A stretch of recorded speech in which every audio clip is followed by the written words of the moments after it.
Hello everyone, welcome back to Extra Education and Extra Learning. Today we're taking a closer look at mean arterial pressure, or MAP, specifically focusing on critical high and low pressures. For all our medical professionals out there, understanding these thresholds is vital in managing emergency situations effectively. So let's get started. Before we dive into the critical values, let's quickly recap what mean arterial pressure is and why it matters in medical emergencies. As a quick reminder, MAP is the average arterial pressure during a cardiac cycle. It's a key indicator of perfusion, helping medical professionals assess blood flow to organs and tissues. We calculate MAP using a simple formula.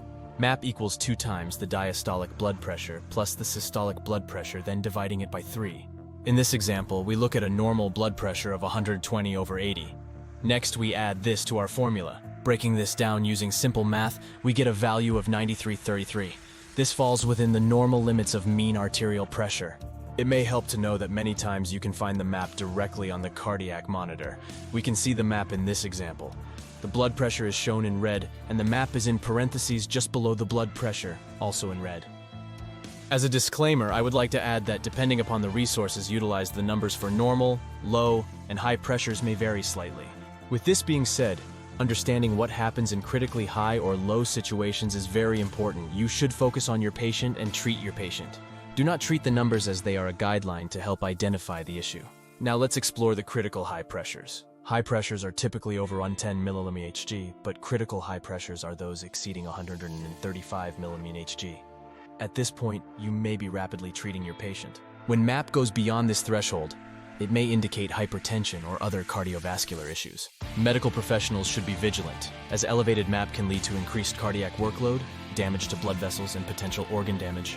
Complications of critically high MAP include a higher risk of stroke, heart attack, and damage to organs such as the kidneys. It's essential for medical professionals to promptly identify and address these high pressures to prevent long-term complications. Moving on to normal pressures, a healthy MAP typically falls between 70 and 100 mmHg. Within this range, perfusion to vital organs is maintained, and the risk of complications is minimized. Medical professionals aim to keep patients within this normal range for optimal physiological function. Now let's discuss critically low pressures. When the MAP drops below 60 mmHg, it's considered critically low. This demands immediate attention from medical professionals, as it may lead to inadequate perfusion and organ failure. Causes of critically low MAP include severe bleeding, shock, or cardiac dysfunction. Identifying and addressing these underlying issues is crucial for medical professionals to prevent further deterioration in the patient's condition.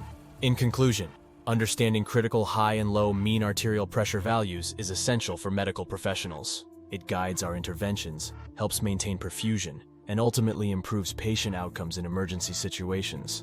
Thanks for joining us today.